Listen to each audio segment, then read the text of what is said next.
Shalom. Terpujilah nama Tuhan sebab besarlah kasih setianya. Minggu ini kita akan kembali belajar firman Tuhan, khususnya pelajaran sekolah sahabat bahagian kedua. Shalom dari pimpinan kita Uni Indonesia Kawasan Barat. Dan kita sangat bersuka cita karena pimpinan kita dari DKI Jakarta Conference, Pendeta Dr. W.L. Limbong, bersama Pendeta Poltak Sihombing, Direktur SSPP, akan menolong kita untuk mengerti dan memahami pelajaran sekolah sahabat yang kedua untuk minggu ini. Saya percaya melalui rangkuman video ini kita akan semakin mengerti dan memahami, dan kita akan mengalami kebangunan rohani melalui firman Tuhan. Selamat menikmati tayangan ini. Tuhan memberkati kita.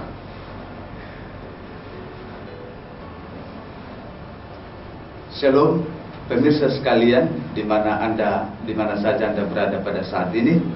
Kita puji Tuhan oleh karena kesempatan yang indah yang diberikan kepada kita untuk mempelajari firman Tuhan lewat sekolah sahabat. Saudara-saudara sekalian, saat ini kita akan mempelajari ajaran Alkitab melalui pelajaran sekolah sahabat tentang pelayanan setiap anggota.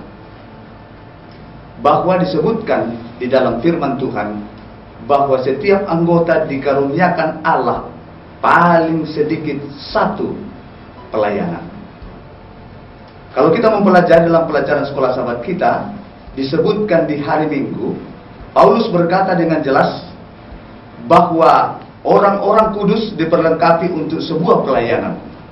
Setiap orang yang sudah didamaikan dengan Allah melalui pengorbanan Yesus diberikan pelayanan pendamaian, dan mereka merupakan duta bagi Yesus Kristus. Konsep ini menekankan pentingnya hubungan pribadi antara Kristus dan semua orang yang telah diperdamaikan dengannya saat mereka membawa kabar tentang kasih dan rahmat-Nya kepada dunia ini. Allah membutuhkan para pekerja untuk menuai jiwa-jiwa. Setiap saat diperlukan orang, oleh karena setiap saat penuaian diperlukan.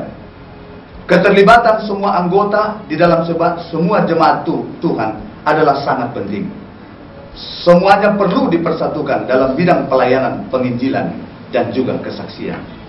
Oleh karena itu, bagaimana pentingkah setiap anggota bekerja bersama dalam sebuah jemaat, dalam penginjilan dan kesaksian? Inilah yang penting kita dalami dalam pelajaran sekolah sahabat pada pekan ini. Oleh karena itu, saudaraku, saya memulaikan satu ayat yang merupakan ayat hafalan dari 1 Petrus pasal 2 ayat yang ke-9. Inilah yang menjadi dasar daripada pelajaran kita di sepanjang minggu ini. Firman Tuhan berkata, "Tetapi kamulah bangsa yang terpilih, imamat yang rajani, bangsa yang kudus, umat kepunyaan Allah sendiri, supaya kamu memberitakan perbuatan-perbuatan yang besar dari Dia, yang telah memanggil kamu keluar dari kegelapan kepada terangnya yang ajaib." 1 Petrus 2 ayat yang ke-9. Kalau kita melihat ayat ini menekankan kepada kita bahwa setiap orang yang telah menerima Yesus Kristus sebagai Tuhan dan Juru Selamat pribadinya, maka mereka adalah umat-umat pilihan Tuhan. Mereka telah dikhususkan oleh Yesus Kristus untuk tujuan yang kudus, yaitu melayani pekerjaannya tanpa terkecuali. Itu sebabnya, saudaraku, kalau kita lihat ayat ini, ayat ini sedang menekankan kepada kita bahwa penginjilan itu bukan hanya tugas daripada pendeta, bukan hanya tugas daripada ketua-ketua jemaat, bukan hanya tugas daripada majelis jemaat, tetapi tugas penyelamatan jiwa, penginjilan, memberitakan kabar keselamatan Yesus Kristus menjadi tugas kita semuanya. Saudaraku sekalian, saya tertarik kalau kita melihat kata imamat yang rajani. Jadi orang-orang yang telah menerima Yesus sebagai Tuhan dan Juru Selamat pribadi mereka, disebutkan mereka imamat yang terrajani. Apa artinya imamat? Imamat adalah imam, ya. Kita ini disebut imam. Tahukah saudara bahwa pekerjaan imam sangat penting dalam Perjanjian Lama? Di dalam buku Perjanjian Lama ada dua tugas daripada tugas ataupun jabatan yang diberikan oleh Tuhan, di mana mereka memiliki tugas sebagai seorang pengantara. Yang pertama adalah nabi, yang kedua adalah imam. Ya. Nabi pekerjaannya adalah dia mengantarai dari Allah kepada manusia, ya, dari Allah kepada manusia berdosa. Sementara imam tugasnya adalah mengantarai manusia dari manusia yang berdosa kepada Allah. Artinya di sini ketika dikatakan bahwa kita adalah imamat yang rajani, artinya bahwa kita adalah, ya, alat Tuhan untuk menjadi perantara, membawa orang-orang berdosa yang ada dalam kegelapan agar dibawa kepada Kristus, sehingga mereka dapat diselamatkan. Dan itulah yang merupakan tugas pelayanan kita yang istimewa, yang dipercayakan Tuhan kepada kita. Oleh karena itu, pada saat ini ada hadir bersama dengan saya Pendeta Dr. W.L. Limbong, Ketua Konferensi DKI Jakarta dan sekitarnya, dan juga mantan daripada Direktur Sekolah Sahabat dan Pengizinan Perorangan Konferensi DKI Jakarta dan sekitarnya. Pak Pendeta, saya akan menanyakan 4 pertanyaan yang kita mengharapkan jawaban dari pelajaran kita, supaya kita pun mengerti betapa pentingnya setiap anggota mengambil pelayanan di dalam Yesus Kristus.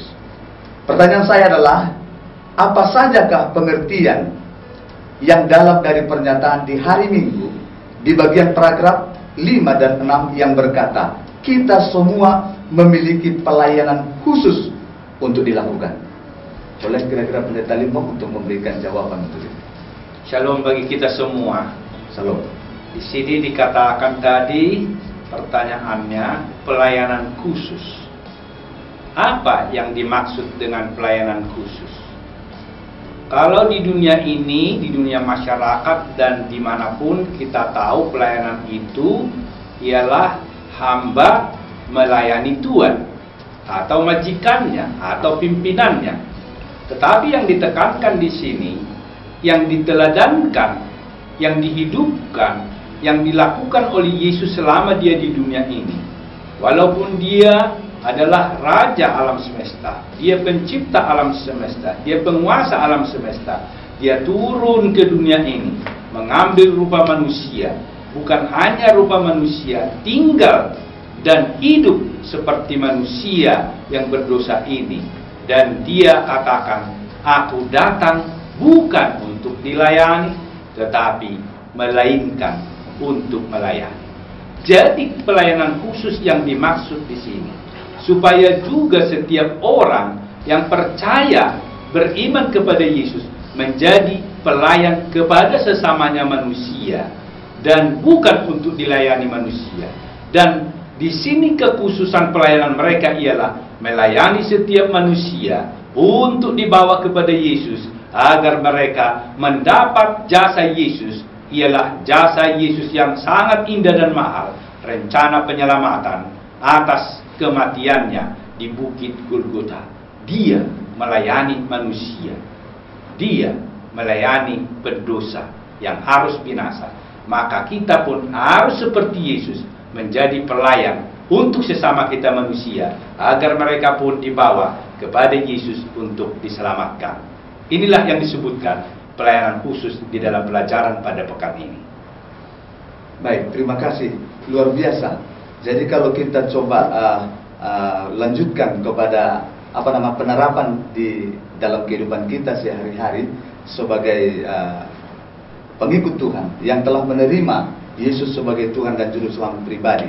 Berarti kalau itu menjadi pelayanan khusus yang dilakukan oleh Yesus Kristus pada waktu dia berada di dunia ini, itu artinya ya bahwa kita sebagai orang Kristen, pengikut Kristus, harus melakukan tugas yang sama. Hanya yang kita lihat sekarang ini adalah bahwa banyak umat Tuhan yang tidak menyadari akan pelayanan ini. Ya, banyak umat Tuhan yang tidak menyadari akan pelayanan ini. Pertanyaan saya selanjutnya sehubungan dengan pernyataan di dalam pelajaran sekolah sahabat kita mengenai pelayanan khusus. Apakah mungkin pelayanan khusus di sini juga dalam segi penerapan, ya, dalam pelayanan umat-umat Tuhan ada pelayanan tertentu, ya, pelayanan tertentu. Contoh misalnya bisa sebagai seorang pendeta atau mungkin sebagai seorang diakon. Bagaimana kira-kira Pendeta Limbo? Baik, terima kasih. Di dalam pelajaran ini diberikan kepada kita gambaran pelayanan itu. Sebenarnya juga bagaimana peran bagian-bagian dari tubuh seorang manusia.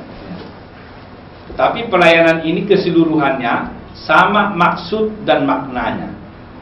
Hasil kerjasamanya inilah nantinya terpadu, lalu didapatkan hasilnya ialah pertobatan seseorang, di mana mereka akhirnya percaya dan beriman kepada Yesus atas keselamatan yang disediakannya.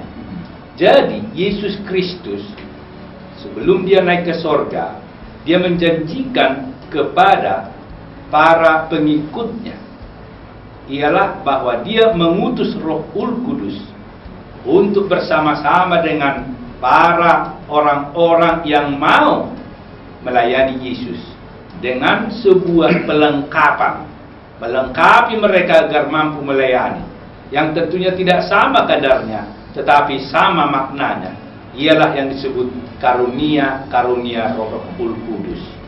Karunia-karunia Roh Kudus ini bisa saja dia dari bakat seseorang atau talenta seseorang dikembangkan dan dia berniat melayani Yesus.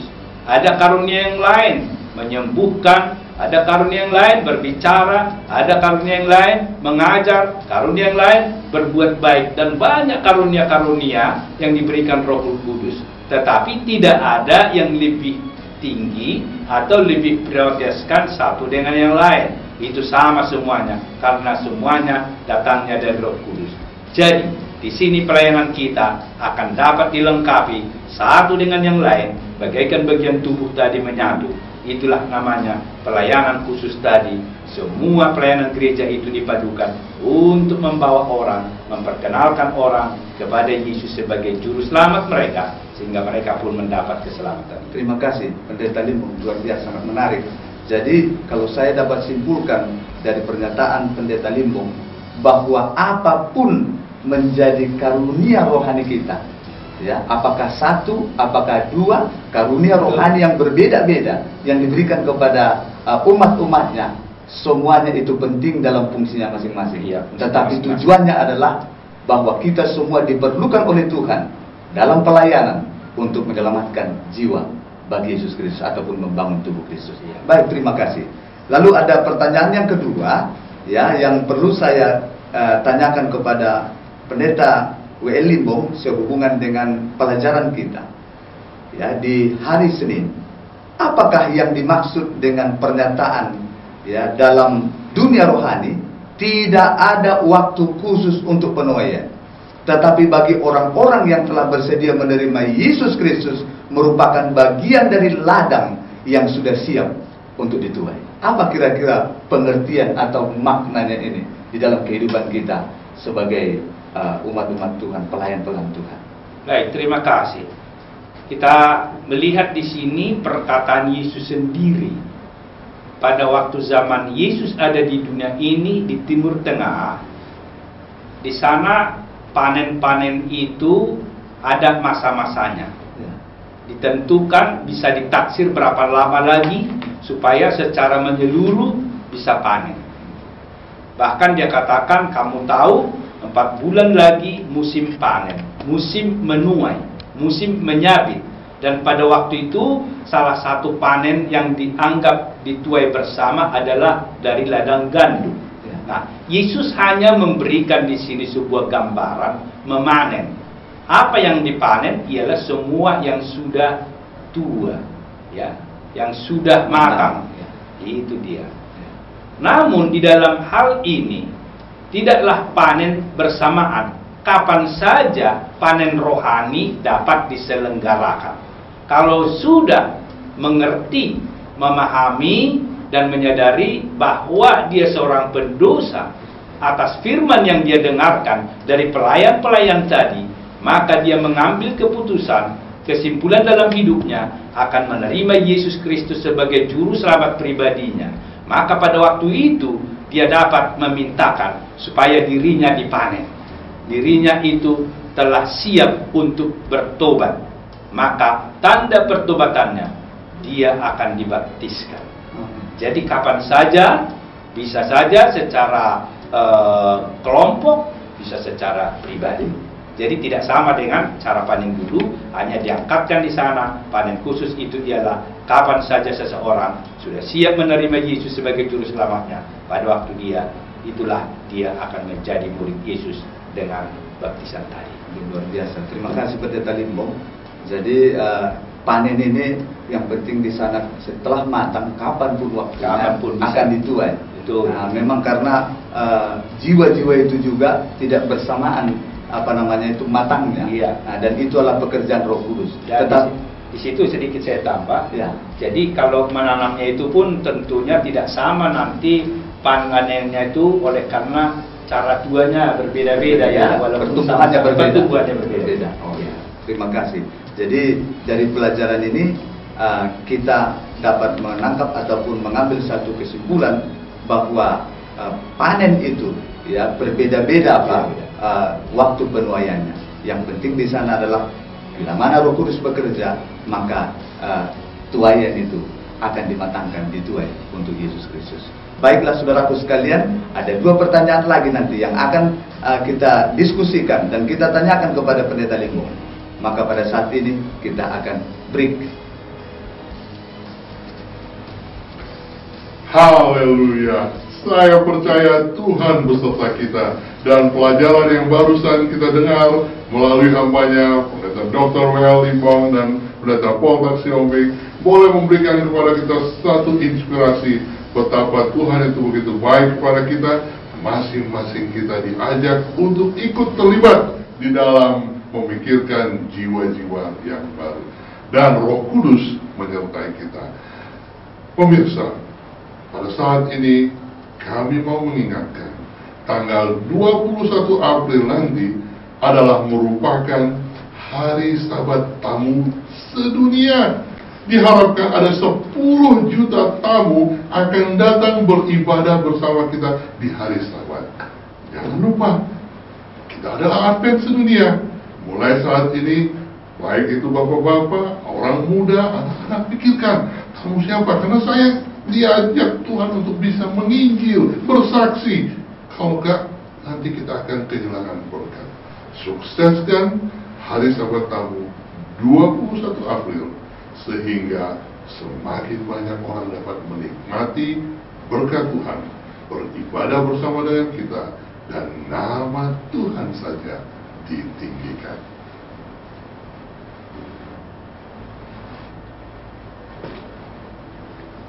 Baik, pemirsa sekalian, kita akan melanjutkan pelajaran kita tentang sekolah Sabat, dan ada 2 pertanyaan lagi yang kita mau diskusikan bersama-sama.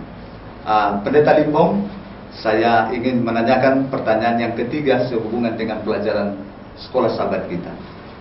Apakah arti penerapan dari pernyataan di hari Selasa, paragraf yang keempat, ada banyak berkat yang akan diterima bila mana setiap anggota turut bekerja dalam rencana penginjilan gereja? Bolehkah Pendeta Limbong menerangkan akan hal ini? Baik, untuk pertanyaan ini sebenarnya masih banyak orang-orang yang percaya dan menerima Yesus sebagai juru selamatnya belum begitu memahami mengapa mereka diminta untuk turut menyampaikan Injil itu melalui bersaksi. Mereka belum melihat dampak atau manfaat pada diri mereka. Itulah mungkin salah satu penyebab mereka belum ikut serta bersama-sama. Tetapi di sini kita dapat melihat setiap orang yang mengenal Yesus dan menerima Yesus sebagai juru selamat mereka.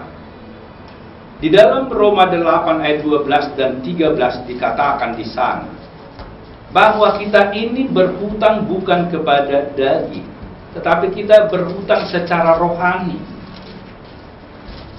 Kita mempunyai sebuah kesempatan untuk membayar hutang kita. Setiap orang yang lunas hutangnya akan bersuka cita.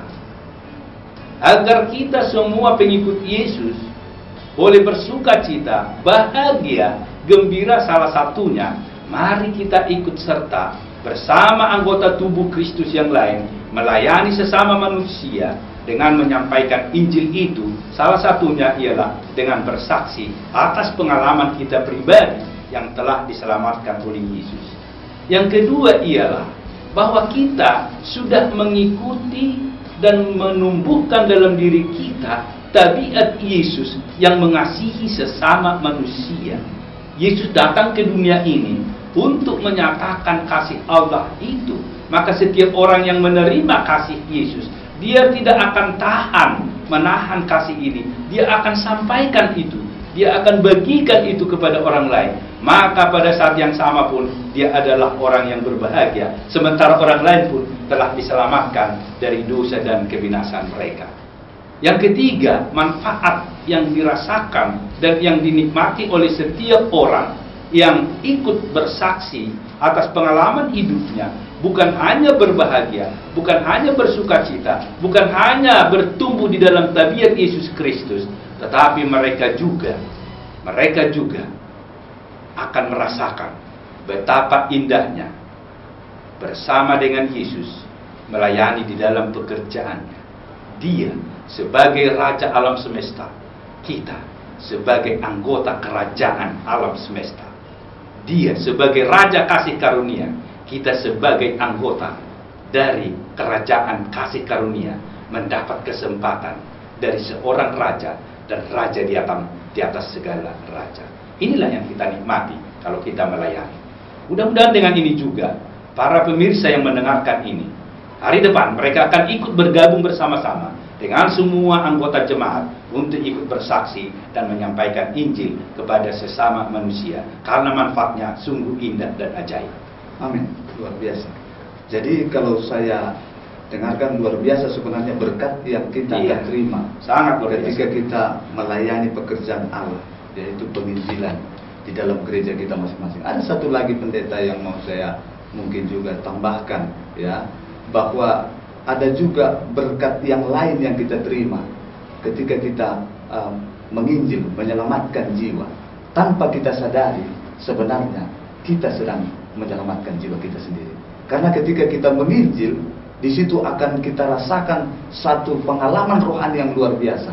Dan di waktu yang sama, ketika kita menginjil, maka sukacita Allah seperti yang dikatakan oleh pendeta tadi akan menjadi bagian kita. Coba bayangkan pendeta Limbong dan pemirsa sekalian, kalau sekiranya kita terlibat dalam pelayanan penginjilan ini, ada orang contohnya yang sedang sekarat, yang tidak memiliki pengharapan, memiliki pergumulan, tantangan dalam hidupnya.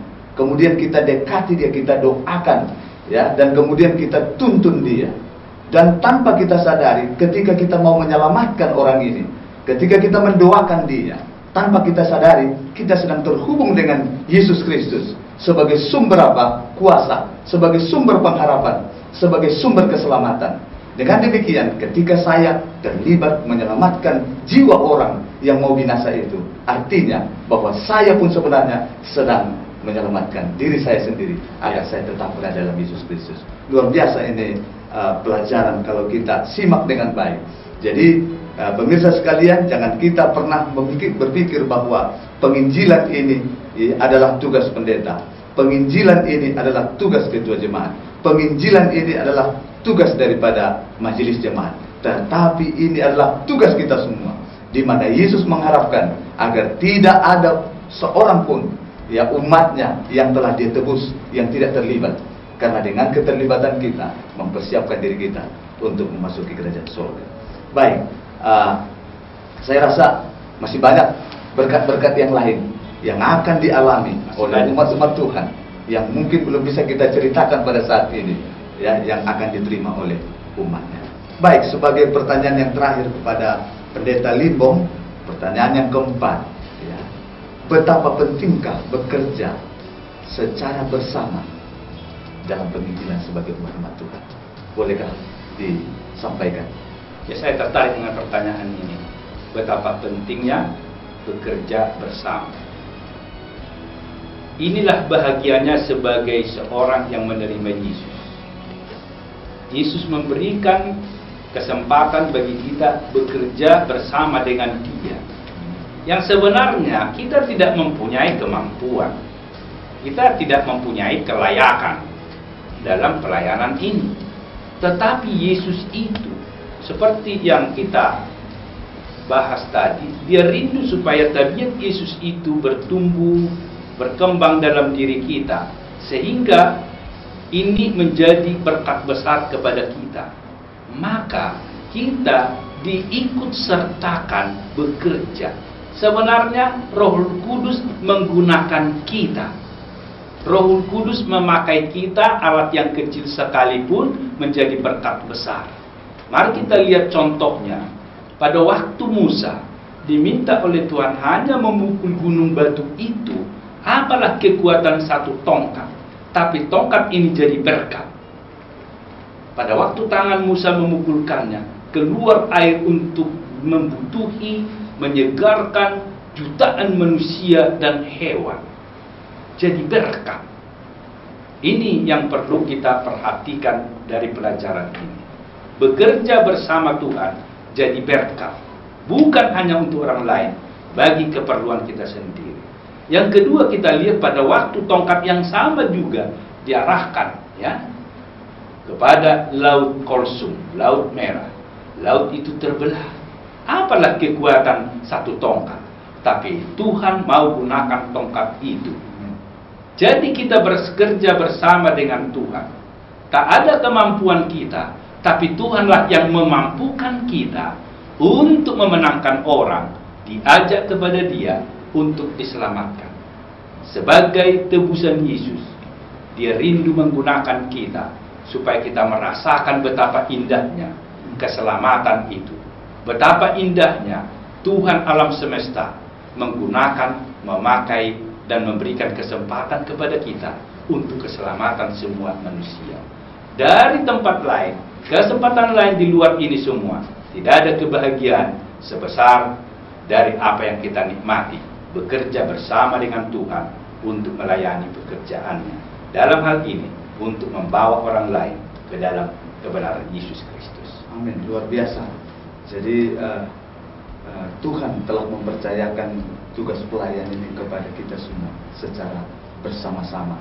Jadi memang sebagaimana yang telah diungkapkan oleh Pendeta Limbong, ya, ketika kita bekerja bersama dengan Tuhan, sama dengan anggota-anggota, dan memang kepada kita lah dipercayakan tugas pelayanan ini, ya, sebagai umat yang sisa, ya, kita memiliki tugas khusus untuk mengabarkan pekabaran 3 malaikat, ya, sebagaimana yang tercantum dalam Wahyu pasal 14 ayat 6 sampai ayat yang ke-11.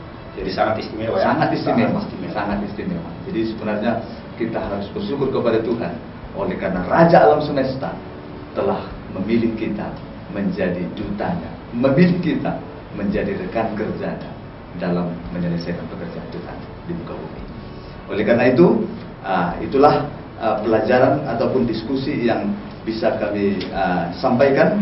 Tetapi kalau saya mau ingin ringkaskan secara singkat, bahwa semua orang yang telah menerima Yesus Kristus sebagai Tuhan dan Juru Selamat pribadinya, maka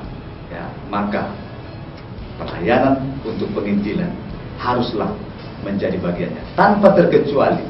Apapun karunia kita, mau 1, mau 2, tetapi semua itu penting dalam fungsinya masing-masing.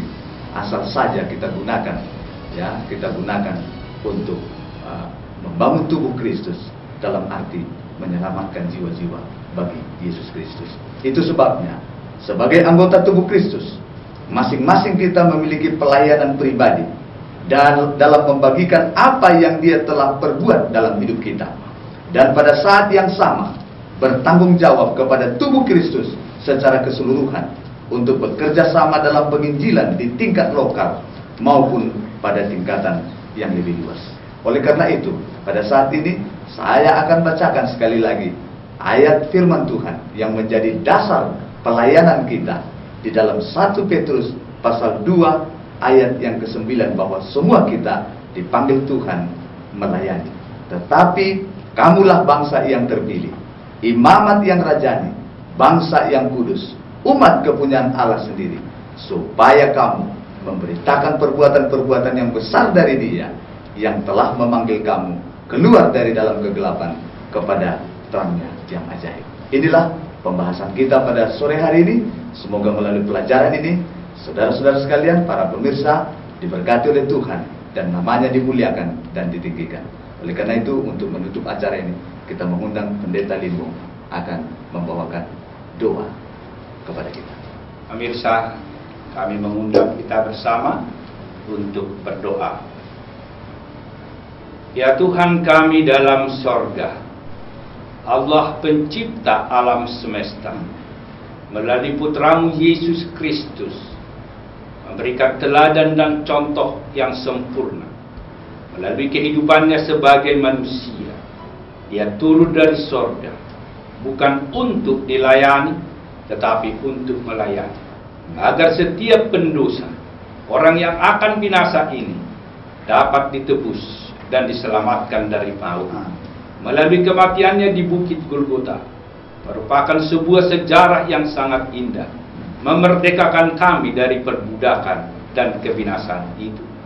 Maka pada saat ini Tuhan, melalui pelajaran sekolah Sabat yang telah kami bahas bersama, Roh Kudus Tuhan menolong kami, supaya kami setiap orang yang percaya dan menerima Yesus sebagai Juru Selamat akan ikut bersama-sama, bagaikan bagian-bagian tubuh seseorang.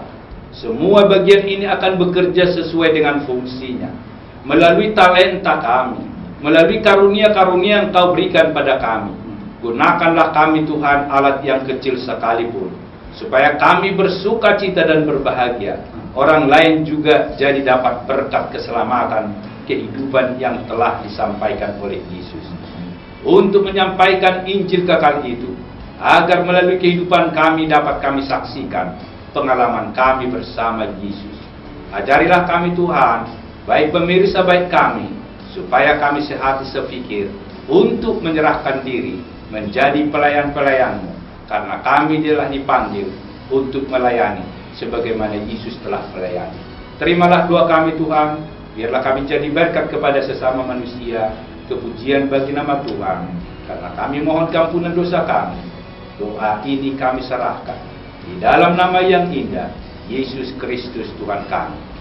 Amin. Amin. Haleluya. Mari menginjil, Yesus pasti datang segera. Jangan lupa bawa tamu berbakti tanggal 21 April di Sabat Tamu Sedunia. Doakan nama-nama tamu tersebut dalam doa 1752, bahkan minta kuasa Roh Kudus agar kita berkuasa mengundang tamu, dan berdoalah bersama umat Advent sedunia 777 jam 7 pagi atau jam 7 petang sepanjang 7 hari. Tuhan memberkati kita. Salam.